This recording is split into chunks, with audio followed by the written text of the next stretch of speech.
Boa tarde a todos, boa tarde a todas. Que as bênçãos de Jesus nos iluminem sempre. Eu fico feliz em mais uma vez estar aqui com vocês e parabenizo vocês. Não teria como não parabenizar, porque quando eu chego aqui, eu sempre me lembro que o horário de vocês é o horário mais ativo de reunião que eu já vi. E vocês estão aqui. Então eu parabenizo, sim, porque domingo, 13 horas, não é? Eu sei que tem muitas, principalmente acho que as mulheres que devem sofrer um pouco com isso. Mas por isso que eu tenho que parabenizar e agradecer a Jesus pela oportunidade de estar aqui fazendo parte desse trabalho. Eu, quando chego numa casa espírita, eu já me sinto em casa. Então nós precisamos nos sentir assim na casa espírita, em casa, né? Porque o coordenador desse trabalho aqui se chama Jesus. E o Evangelho de Jesus não é um evangelho complexo, mas ele é um evangelho que não é simplório. Ele é simples, mas ele não é simplório. Entender algumas passagens do Evangelho de Jesus, inclusive, é necessário percepção. Eu vou usar uma frase aqui do Evangelho que eu acredito que todos conhecem, mas é de uma complexidade, de uma dificuldade. Chega a ser praticamente impossível nesse estágio de vida que nos encontramos. Eu vou testar vocês agora. Quero saber se vocês conhecem a frase. Eu acredito que todos conhecem. Eu vou começar e vocês terminam. Amai-vos uns aos outros, como eu. Pronto. Todo mundo conhece? Todo mundo conhece. Mas essa é uma frase tão difícil. Essa é uma frase que chega a ser, em algum momento, impossível na condição espiritual que nos encontramos. E eu vou explicar a vocês por quê. Amai-vos uns aos outros, até aí tudo bem. Apesar de ser difícil, não é possível para algumas pessoas. Mas nós aqui já nos amamos uns aos outros, plenamente, todos nós. Ainda não chegamos nessa condição, não é verdade? Mas quer complicar ainda mais. Amai-vos uns aos outros como eu. Eita, ficou mais difícil ainda. Alguém aqui já consegue amar como Jesus amou? Amar como Jesus amou. É uma música do Padre Zezinho. Amar como Jesus amou. Mas isso não é possível na nossa condição espiritual. Nós ainda vamos precisar caminhar muito para amar como Jesus amou. Então, Josué, por que Jesus usou essa frase? A gente vai entender já já. Essa é uma frase semelhante àquela: sede perfeitos, como perfeito é o vosso Pai que está no céu. Alguém aqui já chegou à condição de ser perfeito como o vosso Pai que está no céu? Não. Então, por que Jesus usou essas frases? Porque Jesus nos convidou ao processo da reencarnação, progredir, semelhante à frase do codificador: nascer, viver, morrer, renascer. Progredir incessantemente, tal é a lei do progresso. Nós somos espíritos que caminhamos um dia para chegarmos à consciência crística, nos aproximarmos de Jesus, espiritualmente falando. Quando chegarmos a essa condição, nós seremos capazes de amar como Jesus amou. Mas se não fosse o processo da reencarnação, a frase de Jesus, ela cairia nas frases da impossibilidade. Então, quando Jesus nos fala dessa forma, Jesus coloca no contexto o processo espiritual de que um dia todos nós seremos anjos, num planeta em que o amor, unicamente o amor, há de reinar. Então, quando nós vamos compreendendo o Evangelho, quando nós vamos conhecendo o Evangelho, nós sabemos da importância desse Evangelho no nosso processo de transformação. E quando nós conseguimos chegar na casa espírita e permitir que o Espiritismo adentre nossas vidas nunca mais são as mesmas. E por que eu preciso falar isso para vocês? Eu preciso falar isso para vocês porque nós vivemos momentos tão difíceis. Nós vivemos momentos muito complexos. Não são momentos simples. Nossas casas têm sofrido muitas investidas. E muitas vezes as investidas não são de fora para dentro, são de dentro da casa. E isso acontece em várias casas espíritas que eu visito, porque nós temos permitido que os processos lá fora, principalmente os processos político-partidários, tenham adentrado nossas casas. Espiritismo, nas casas espíritas, nós não podemos permitir a presença da política partidária. A política partidária fica lá fora. Você, cidadão, você espírita, você participa do seu processo político partidário, vota quem você quer, faz o que você quer dentro do contexto do respeito, não é? As diferenças lá fora. Dentro da casa espírita, nós é espírita de esquerda, de direita, de isso, daqui, existe isso? O que existe é o espiritismo. José, você segue a quem? A, B, C ou D? Nós seguimos a quem na casa espírita? Nós seguimos a Jesus. Nós não podemos permitir que as políticas partidárias venham corroer o nosso sentimento de respeito ao Evangelho. E por que isso? Porque as sombras que nos cercam, e podem ter certeza do que eu falo para vocês, todos nós vivemos momentos complexos, e há uma passagem de Jesus no Evangelho que ele disse que até os eleitos se enganariam. Por eleitos, não imaginem que são espíritos privilegiados, mas espíritos missionários que reencarnaram para trabalhar, para colaborar, para nos ensinar e avançar. Muitos desses, até eles, poderiam cair nessas armadilhas. E por que nós falamos isso? Porque eu conheço aqui na Casa Espírita, aqui na cidade do Recife, quando eu falo, vou falar cidade do Recife, região metropolitana, é melhor, porque realmente é região metropolitana, não posso citar as casas, mas eu conheço duas casas que estão passando por muita dificuldade, e elas estão passando por dificuldade porque permitiram que o processo político-partidário do momento adentrasse suas hostes.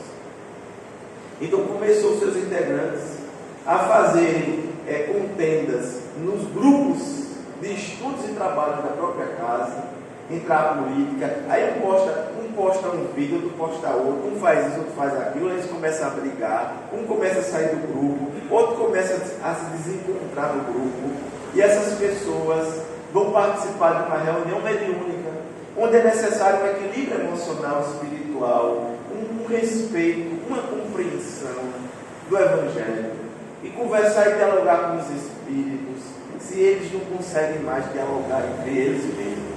Vocês perceberam a grande armadilha do processo? Então por que a espiritualidade nos faz esse apelo? Nos faz esse apelo porque nós espíritas, e eu acredito que, e vocês vão entender o que eu vou falar agora, tá? Eu preciso de muita atenção de vocês. Nós temos nossa vida transformada desde que conhecemos o Espiritismo. Por mais ou para menos, aquele que conhece pouco, aquele que conhece mais, independente, eu não falo aqui de estudo nem de conhecimento pedagógico, eu falo aqui de permitir que o Evangelho de Jesus adentre seu coração, chegue na sua vida. Sua vida não é mais a mesma. Sua vida é mais a mesma depois que o Espiritismo chega no seu coração. Você olha para as pessoas com outro olhar. Você tem uma interpretação diferente da vida. As coisas que as pessoas lutam tanto, brigam, matam, morrem, já não tem mais aquela importância tão grande para nós. Principalmente quando nós vamos chegando com uma certa idade. Aí a gente vai olhando assim, meu Deus, o que é que eu quero mais da vida? Eu quero é melhorar. Eu quero estar com Jesus, porque brevemente é brevemente para qualquer um aqui, não é idade. Porque para a morte chegar não precisa ter idade, precisa? Diz uma frase que a morte chega na casa do jovem e do idoso. Primeiro ela leva o jovem, deixa o idoso. Às vezes a morte chega na casa do enfermo e do saudável. Ela leva o saudável e deixa o enfermo. A morte tem idade? A morte não tem idade. Mas quando você vai amadurecendo com a vida, quando você vai compreendendo determinados processos da vida, você percebe, meu Deus, para que correr tanto? Para que prejudicar pessoas? Para que se apropriar do que não é nosso? Se um dia nós vamos ter que restituir e responder pelo mau uso que fizemos do que recebemos. Então nós vamos fazendo as reflexões da vida e compreendendo a importância de viver hoje como se não houvesse o amanhã. Porque pode ser que amanhã não exista beijo para você nesse planeta. E eu falo isso para vocês, e eu gosto sempre de deixar muito claro que a qualquer momento, qualquer um de nós pode desencarnar. Eu estou errado? Pode ser que eu esteja falando isso aqui agora, e quando você chegar em casa desencarne. Meu Deus do céu, meus amigos, dessa boca para lá. Eu peço a Deus que seja em casa, não seja aqui no centro, nem na rua. Dê para chegar em casa. Josué foi o palestrante que desencarnou naquele dia, falou tanto que desencarnou. Qual o problema? Qual o problema se você vive com a consciência tranquila de fazer o melhor que você pode? Você não fez o ideal, ninguém faz, mas você faz o melhor que você acredita, você se doa, você busca compreender as pessoas. Eu vou repetir a pergunta: depois que você conheceu o Espiritismo, sua vida mudou ou não mudou? Sua vida mudou. Uma vez que eu estou aqui, eu só vejo as coisas diferentes, cada dia mais melhor na minha vida. Maravilha, esse é o objetivo. Continuo em tratamento, mas continuo vendo as coisas só que lá no bom. De um outro olhar. Eu só vejo bondade na minha vida, graças a Deus. Exatamente.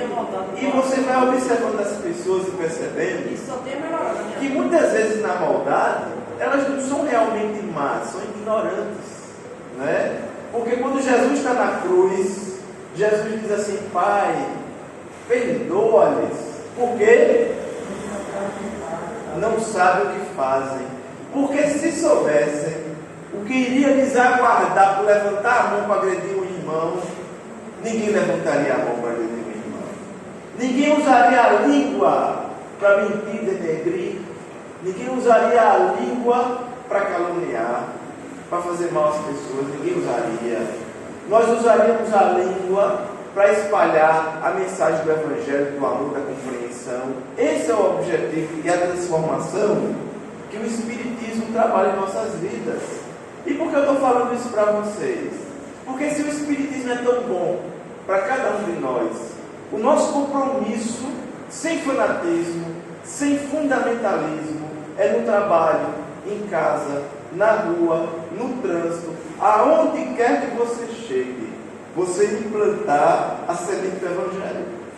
Se você trabalha com as pessoas, você compreende, às vezes, o desequilíbrio das pessoas. Se você trabalha numa repartição pública, numa função política, seja a função que for, você não se apropria do que não é seu. Alguém chega para você e diz assim: mas você é besta, trabalhando com dinheiro, tu vai enriquecer se souber. Mas eu não vou fazer. Eu não vou fazer porque eu sei o que eu vou responder. Eu sei dos crimes que eu vou cometer e vou responder, se não aqui de imediato, no mundo espiritual. E quando eu retornar, eu tenho que reparar todos esses processos que eu causei, com muita dor e sofrimento. Então, esses são os princípios espíritas. Nós, espíritas, nós levamos os nossos ensinamentos para a nossa vida lá fora. Eu estava participando de um evento com um grupo de mulheres que estava conversando, e estava conversando sobre espiritualidade, e uma delas chegou para mim e disse assim: Josué, tem umas amigas olhavam para mim e diziam assim: mas eu queria tanto que meu marido fosse igual ao seu, porque o seu marido vem aqui para a casa espírita, ele trabalha, ele faz as coisas, o meu não quer sair de casa. Ela disse para mim, eu fiquei escutando aquilo por educação, mas se eu fosse falar para ela o que o meu marido faz em casa, ela ia preferir dela, porque eu quase disse: leva para casa.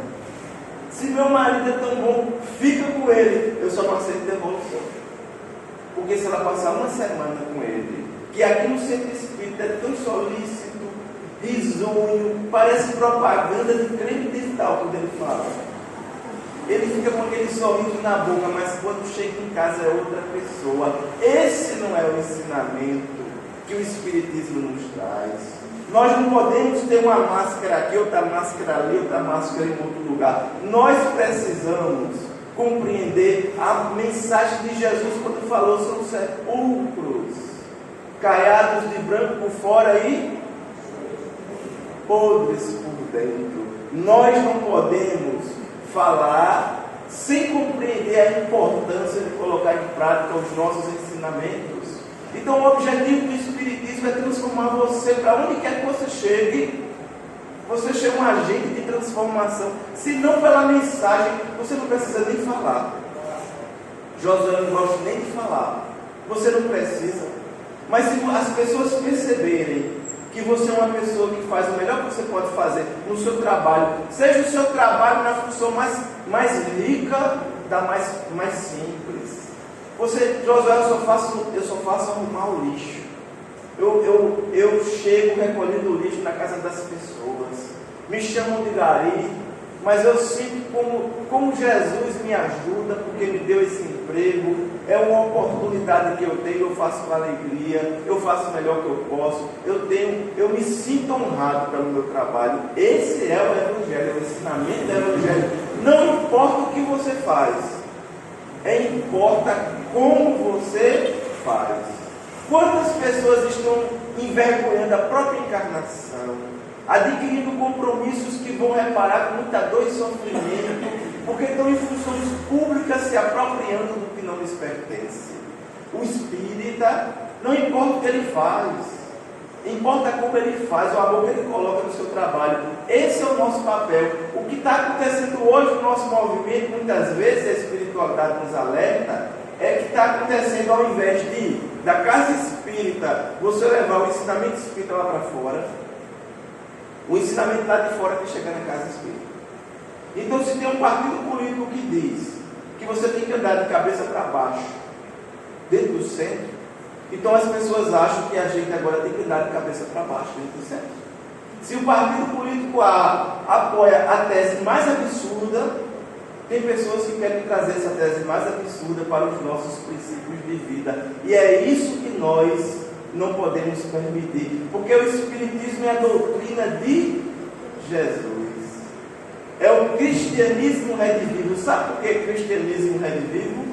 Porque o cristianismo estava na UTI, repleto de rituais, de dogma, de culto exterior, onde os religiosos falavam do reino dos céus, mas preferiam o reino da terra.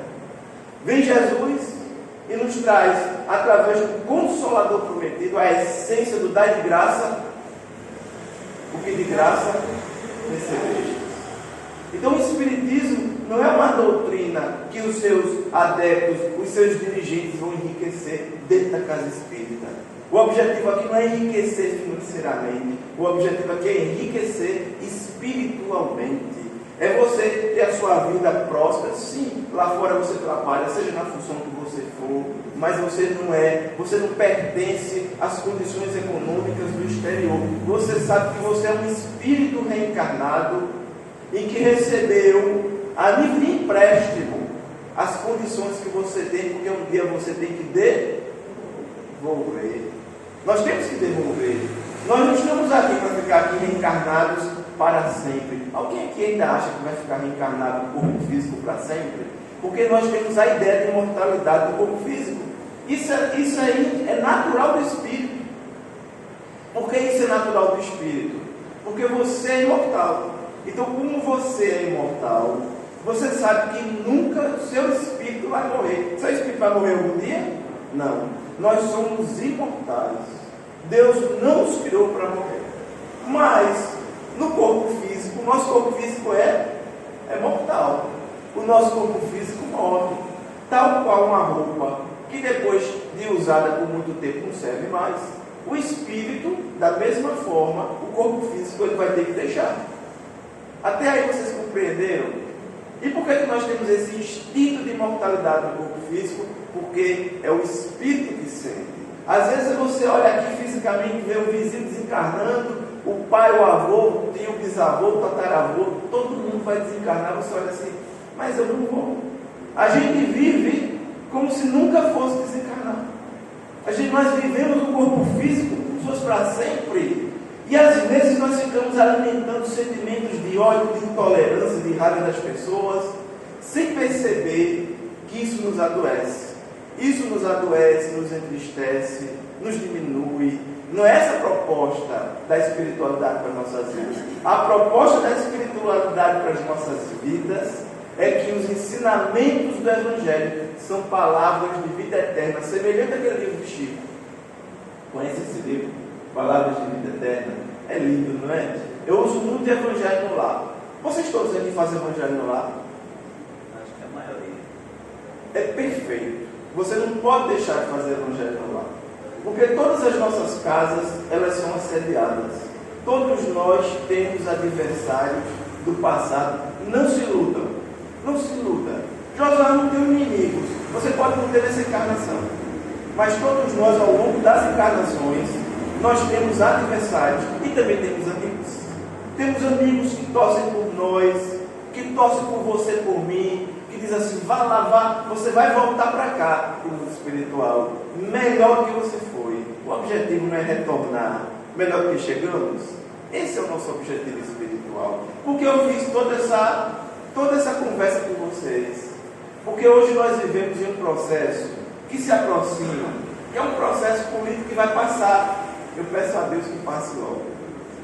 Mas nós não podemos viver perdendo os nossos princípios de Jesus em nossos corações, alimentando ódio, alimentando sentimentos de intolerância, de desrespeito em relação aos nossos irmãos e trazendo isso para dentro da casa espírita. Nós não podemos. Mas o meu dirigente pensa diferente de mim. Pensa porque ele tem o direito de pensar. O meu vizinho pensa diferente de mim. Pensa porque tem o direito de pensar. O que nós precisamos compreender é que todos nós somos o quê? Irmãos e irmãs em Jesus. Existe uma passagem no Evangelho que nós vamos compreender melhor agora, que é a passagem de um cobrador de impostos. Quando eu falo a vocês de cobrador de impostos, o que é que vocês lembram? No Evangelho? Alguém falou aí? Zaqueu. Zaqueu era um cobrador de impostos e era um publicano. E os seus irmãos o detestavam por isso. Porque os cobradores de impostos nunca foram simpáticos, principalmente naquela época. Hoje, nada a ver. Hoje, nada contra. Apesar que as pessoas até hoje não gostam dos cobradores de impostos. Mas naquela época, quando você não pagava, ele tomava na marra. Ele batia, espancava, maltratava. Era a força. Porque ele precisava pegar o tributo e entregar a Roma, ao imperador. E aí Zaqueu era impopular entre os seus. E eu falo para vocês de Zaqueu, porque Zaqueu é um espírito que eu tenho uma profunda identificação com esse espírito. Daqui a pouco a gente vai entender por quê. Porque Zaqueu se parece muito conosco. Zaqueu é aquele espírito que chegou no momento da vida dele, lá no Evangelho, em que ele tinha tudo o que ele precisava. Era um homem que tinha posses, mas ele sentia um vazio na alma. Você alguma vez já sentiu um vazio na sua vida? Você analise para dentro de você. Você já sentiu um vazio no seu coração? Em que você diz assim, meu Deus, alguma coisa está faltando para mim. Zaqueu sentia esse vazio na alma. Eu tenho acompanhado, eu vou em muitas casas espíritas. E nas casas espíritas que eu visito, eu encontro muitas pessoas com depressão, síndrome do pânico, angústia, com vários processos, que são processos que realmente se reportam na alma, de uma complexidade muito grande. É uma interação corpo físico, espírito e matéria. Espírito e matéria. Nem 100% espiritual, nem 100% material. É uma interação no processo. Mas em muitos desses casos, eu encontrei pessoas que se trataram e ficaram muito bem quando assumiram tarefas, por mais simples que fosse na casa espírita, ou na igreja, ou no templo. Por quê? Porque nós não reencarnamos apenas para se alimentar, casar, procriar ou não, comprar uma casa, um carro. Não. Nós reencarnamos com propósitos espirituais, de reconciliação, de entendimento, de transformação. Nós podemos fazer tudo isso que eu falei. Casar, procriar, ou se você quiser, se você não quiser, você não precisa, você faz do jeito que você achar melhor, do jeito que sua alma lhe inclinar. Mas o que você não pode acreditar que nós só vivemos um pouco. Nós devemos viver principalmente as questões espirituais. Porque quando o seu corpo precisar perder o vigor físico, quando chegar o momento do seu desencarne, seja a idade que você tiver, tem uns que desencarnam aos 20, ou aos 30, ou aos 20 dias, às 20 horas, aos 80, 90, 100 anos, não importa. Quando o seu corpo perder o vigor físico, o que vai permanecer é o espírito, porque o nosso espírito é imortal. Zaqueu sentia um profundo vazio na alma. Ele sentia um vazio na alma. É como se ele dissesse: meu Deus, eu tenho tudo, mas eu não sinto a alegria de viver. Eu vi muitas pessoas, e eu falo isso para você, porque eu vi muitas casas espíritas, que começaram o processo, assumiram a tarefa de limpeza no centro, outros assumiram a tarefa da campanha do quilo. Vocês têm campanha do quilo aqui? Outros assumiram do atendimento fraterno, outras da lanchonete, e todas que assumiram tarefas com o sentimento do Evangelho. Foi para elas um tratamento. Sabe por quê?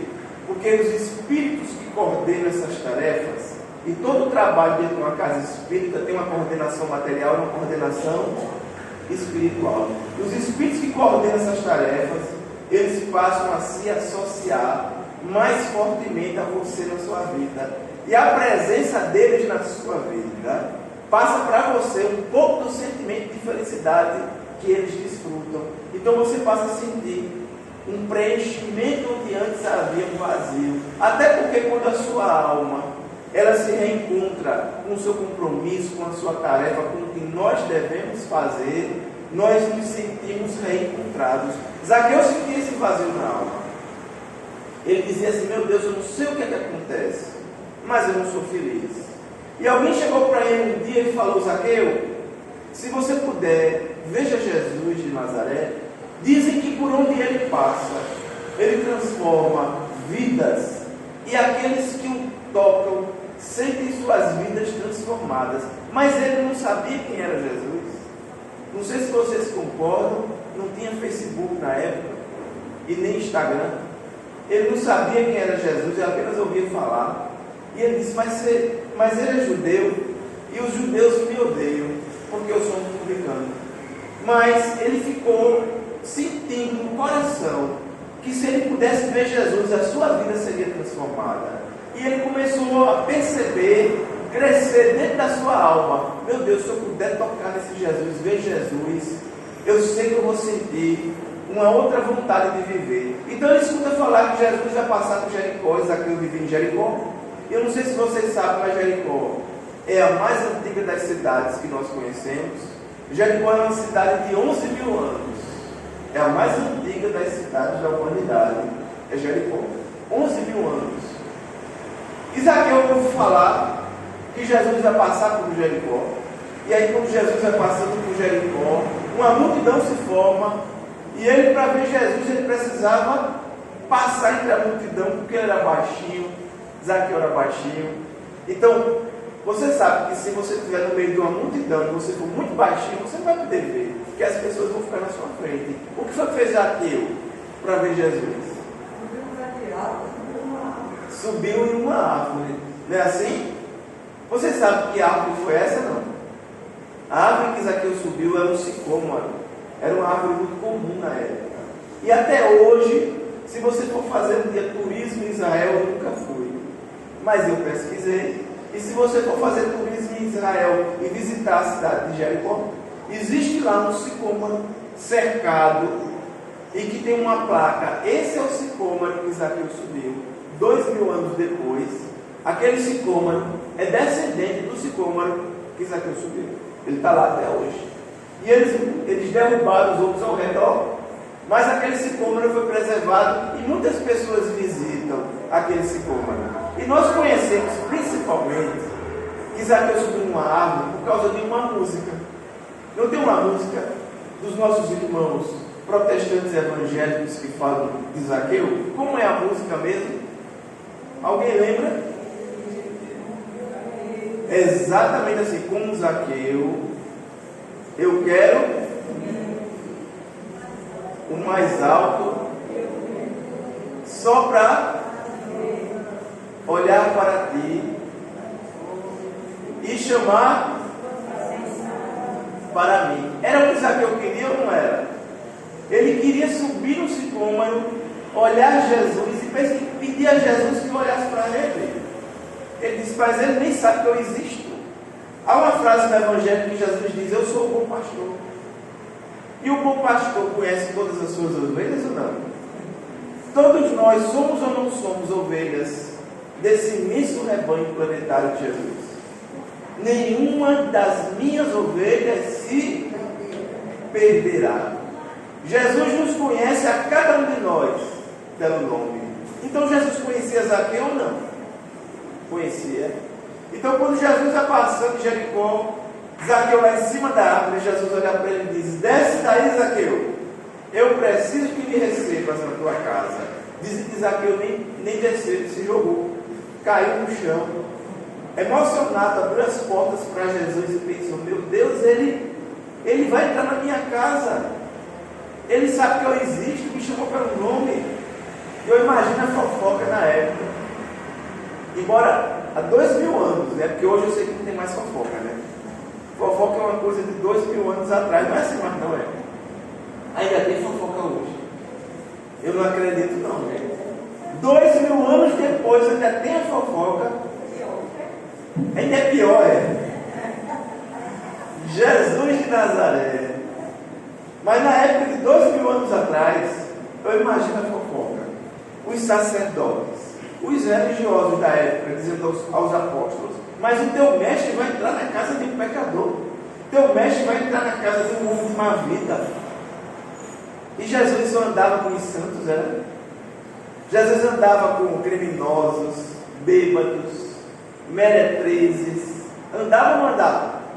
Jesus andava com todos que quisessem andar com ele. Na época de Jesus, quando você queria xingar uma mulher, no mais baixo nível, você chamava ela de meretriz.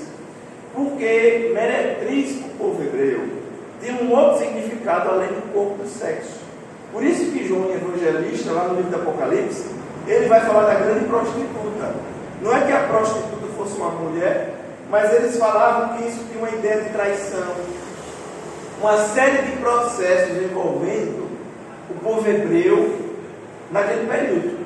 Então, quando você queria xingar uma mulher ou até um homem, prostituto, meretriz, e olha que Jesus andava com as meretrizes e os religiosos, que eram os mais hipócritas, aqueles que eram sepulcros caiados de branco por fora e podres, os religiosos, os mais intolerantes, aqueles que negociavam até o reino dos céus. Desde aquela época era assim, eles negociavam tudo. Quando você cometia um crime, um erro, ia lá no templo, fazia uma doação, e ele já entrava num ritual de purificação, para você se libertar dos crimes que você cometeu, desde que pagasse. Desde sempre, os mercenários da fé. Jesus olha para os fariseus e diz, fariseus hipócritas, preste atenção aqui na frase de Jesus e na grandeza dela. Fariseus hipócritas, até as meretrizes te antecederão no reino dos céus. Vocês entenderam a frase? Até as meretrizes te antecederão no reino dos céus.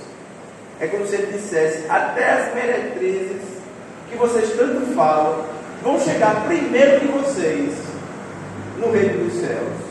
E por que Jesus diz que eles também chegariam no reino dos céus? Por causa da reencarnação. Todos nós caminhamos para esse processo espiritual, invariavelmente. Vocês vão percebendo que Jesus ele veio para impactar. Jesus não sentava e olhava as pessoas e percebia pelo seu cargo, pela sua função. Jesus olhava almas em processo de transformação. Ele reconhecia imediatamente quando ele olhava. Por isso ele reconheceu Maria Madalena. Por isso ele reconhecia, ele olhava e percebia. Ele olhou para aqueles apóstolos fracassados, ignorantes, e percebeu neles processos grandiosos de transformação. Jesus não escolhia as pessoas pela condição econômica, não. ele observava espíritos em processo de transformação, que queriam se melhorar, que tinham um profundo desejo de se melhorar. Então Jesus olhou para Zaqueu, entrou na casa de Zaqueu. E há uma frase que é usada na Igreja Católica, que diz assim: hoje a salvação entrou aqui nessa casa. Baseado na frase de Zaqueu, porque quando Jesus entra na casa de Zaqueu, Zaqueu diz assim: Senhor, hoje entraste em minha casa. E na música que a gente estava cantando, não estava cantando, não foi? Eu posso dizer que a gente estava cantando, não.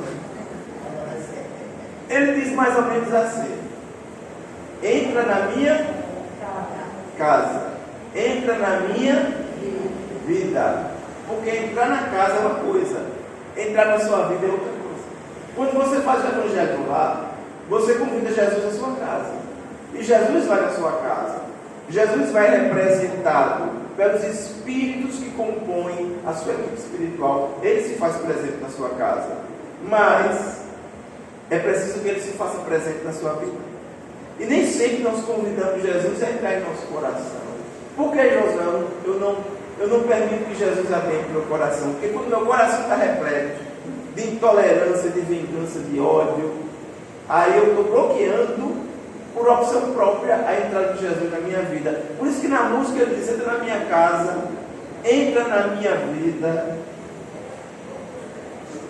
Isso, mexe com minha estrutura. Porque quando Jesus entra na sua vida, ele mexe com a nossa estrutura. Mexe ou não mexe? Ele mexe com a nossa estrutura, ele nos transforma. Por que eu estou aqui? Porque nós estamos aqui trabalhando a letra dessa música. Porque essa música, apesar de bonita, ela tem um erro. Ela tem um erro na nossa visão espírita. Eu não estou dizendo que é a música que eu estou muito errado. Eu estou dizendo que ela tem um erro na nossa visão espírita. Eu até peço a vocês que se identificarem o erro me falem. Eu gostaria de perceber se vocês sentiram o erro na música. Então ele diz: entra na minha casa, entra na minha vida, mexe com minha estrutura. E o que mais? Sara todas as feridas. Porque todos nós temos muitas feridas na alma.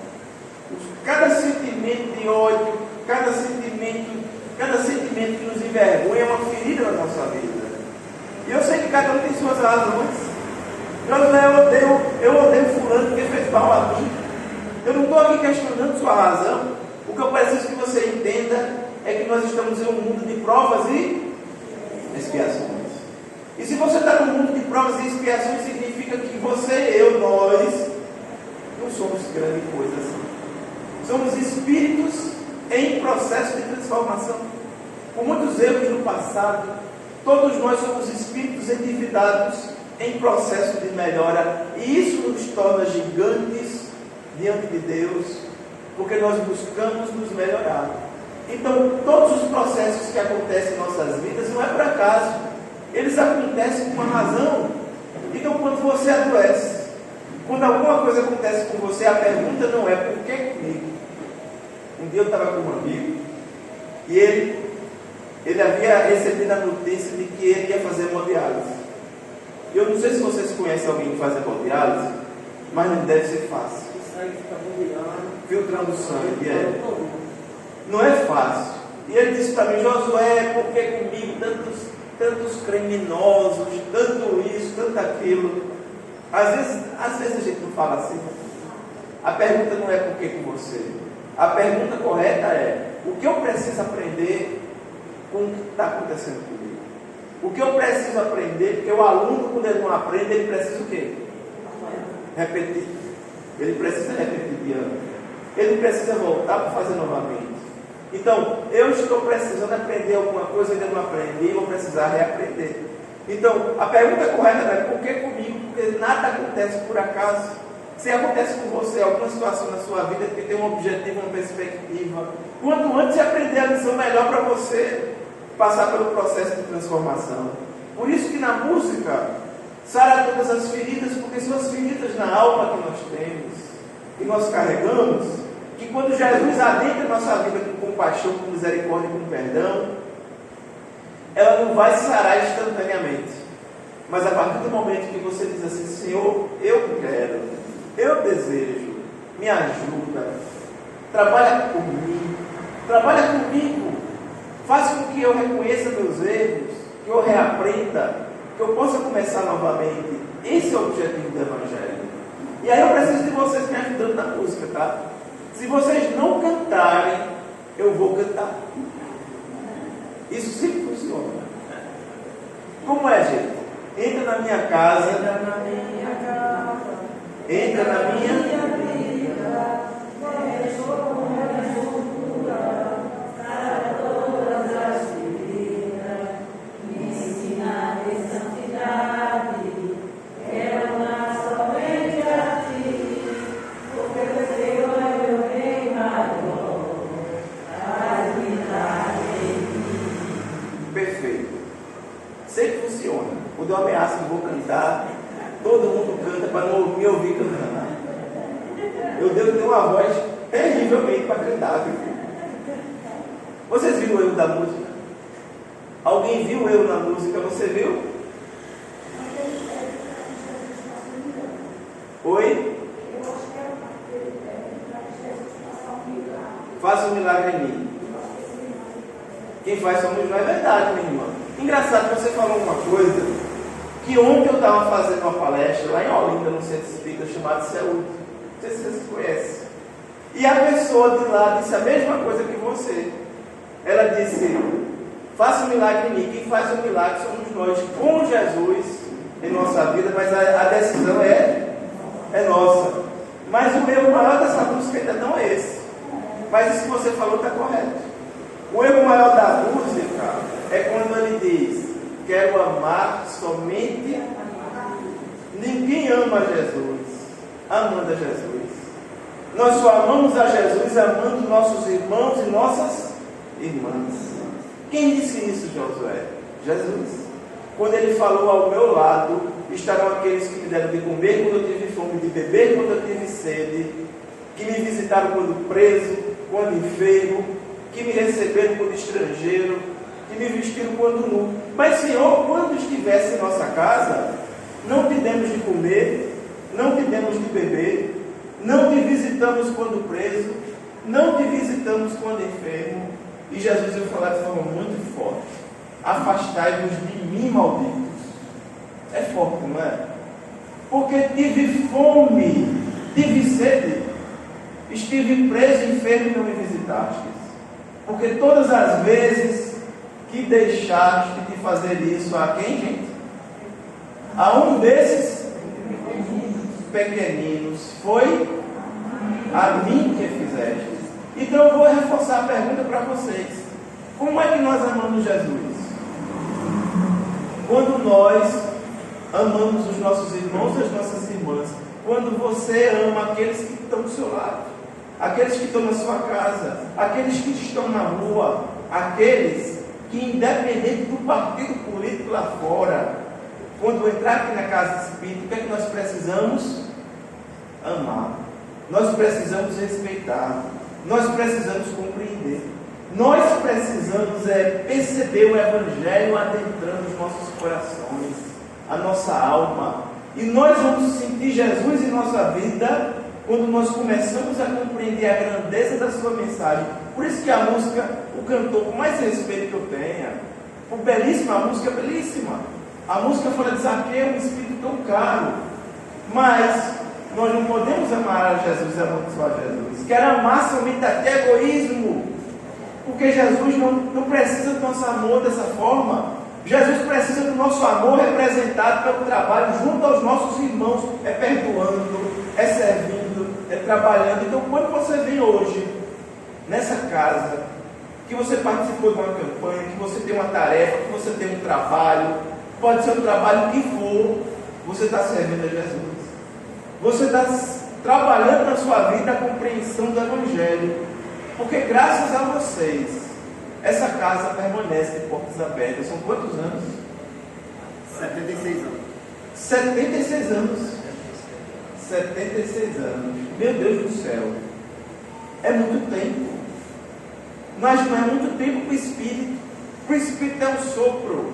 São 76 anos. Imagina o planejamento dessa casa surgir no mundo espiritual. Espíritos reencarnaram com o compromisso de fundar essa casa aqui. Esses espíritos reencarnaram, fundaram a casa, deixaram a estrutura assim, que eu chego aqui, eu acho essa casa tem uma estrutura belíssima.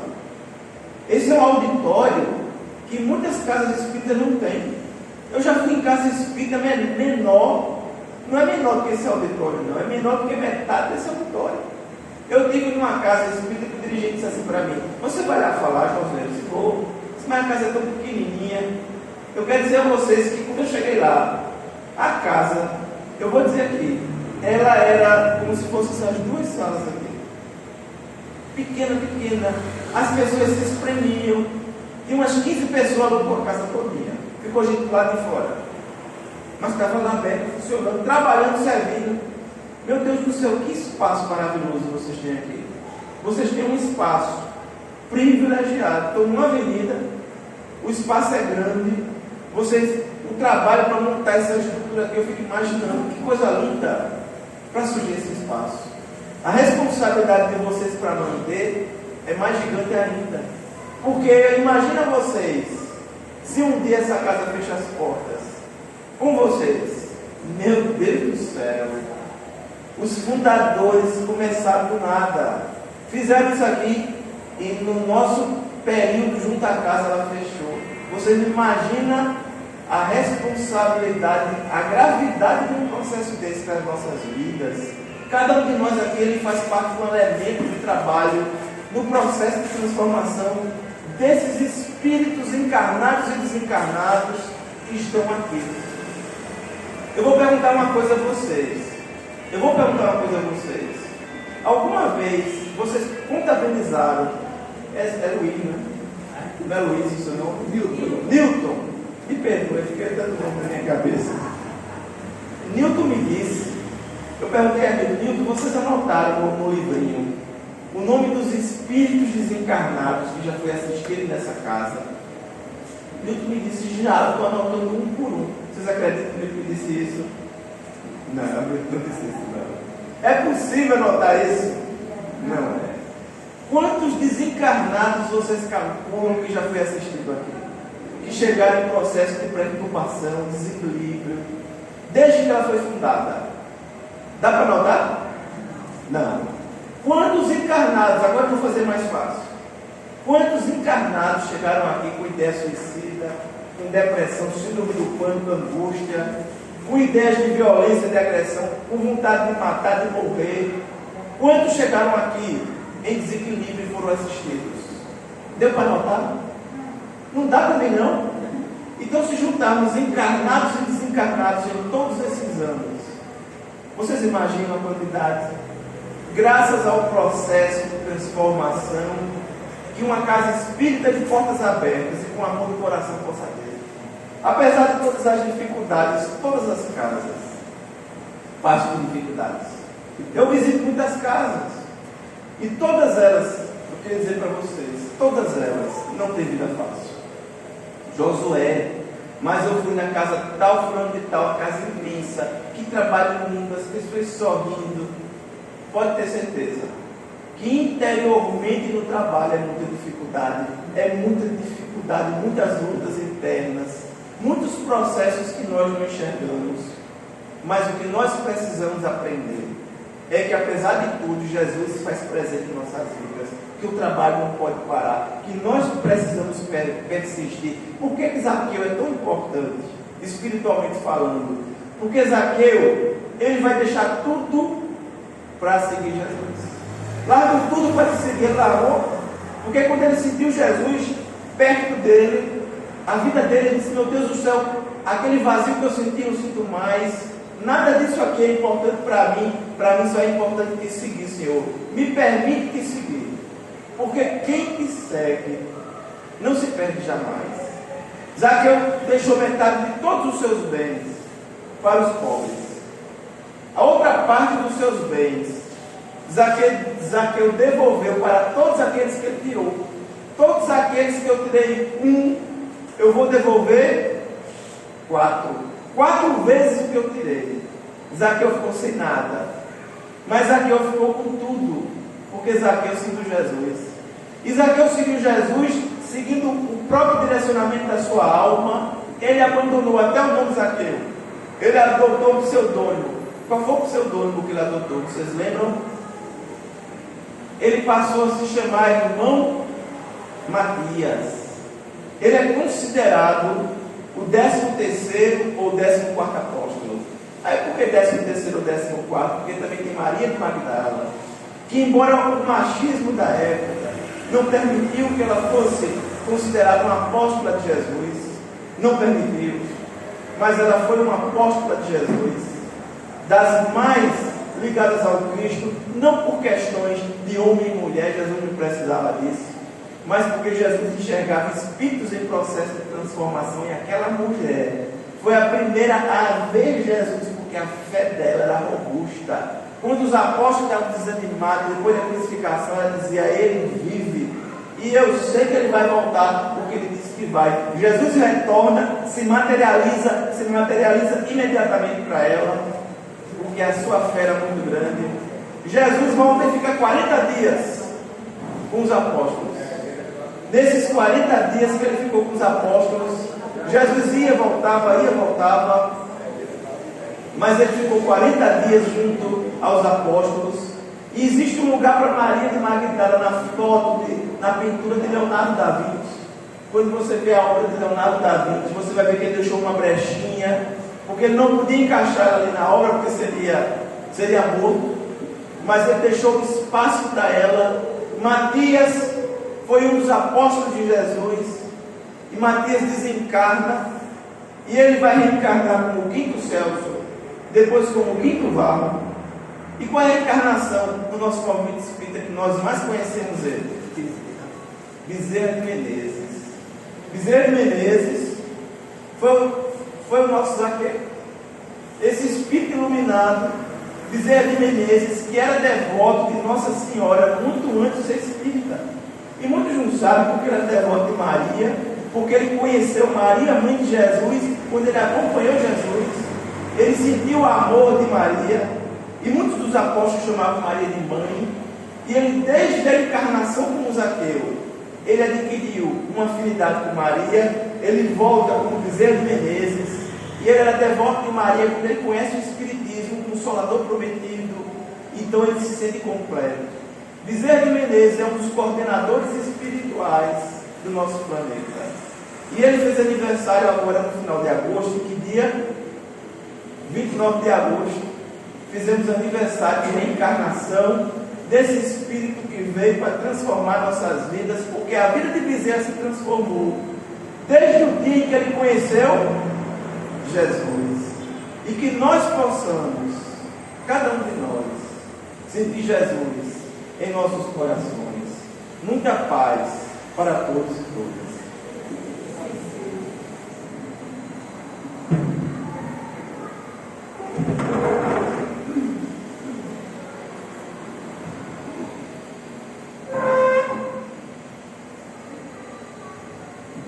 Bem, meus amigos, só me resta agradecer ao companheiro por essa viagem lá nos tempos do Cristo, nos trazendo novamente o alicerce da grande construção que se quer no tempo até o dia de hoje. Estamos aí a caminho, esperamos que um dia renovados possamos abraçar a causa com muito carinho, com muito amor. E agradecer ao nosso amigo por essa viagem tão longínqua. Visitamos lá a Palestina, aquele meio do mundo, né? Nos trazendo novamente ao nosso eu presente, para que nós busquemos entender a grandiosidade de Jesus e dessa falange de espíritos que na realidade trabalharam em prol da evolução do nosso povo terráqueo, em especial do Bezerra de Menezes e tantos outros. Então, meus irmãos, vamos fechar os nossos olhos e elevar os nossos pensamentos por mais essa oportunidade. Senhor de infinita misericórdia, graças te damos, Senhor, por nos conceder mais esta tarde de aqui estarmos reunidos em teu nome, sentindo a grandiosidade do nosso irmão maior Jesus, quando a sua vivência nos trazendo o exemplo de vida a ser vivenciado por nós, a fim de que possamos, dentro da nossa dificuldade, entender a grandiosidade do amor que impera em cada coração daqueles que o seguem, daqueles que o abraçam, daqueles que trabalham em prol da evolução da geração de toda a nossa humanidade. Enfim, Senhor, só nos resta te agradecer por mais essa tarde e em teu nome, Senhor, sobre o olhar misericordioso de nossa mãe, com a assistência da nossa querida mentora, permite que em teu nome possamos finalizar a nossa reunião da tarde de hoje. Graças a Deus, assim seja. Está todo mundo bem? Nós temos agora no final do nosso trabalho espaço para aqueles que desejarem, ok? E logicamente, se alguém não estiver bem, nós indicaremos a nossa sala de tratamento.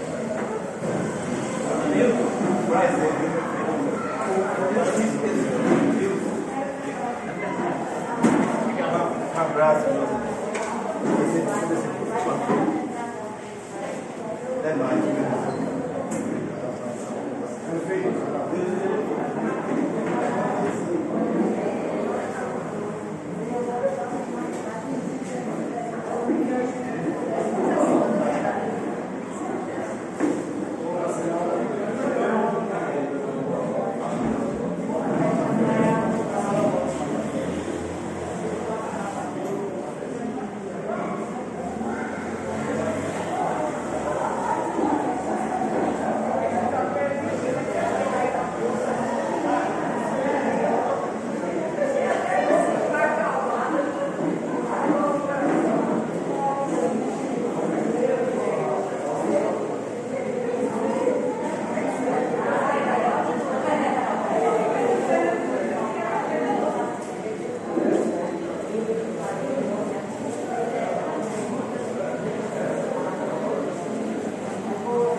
Eu ia pagar, mas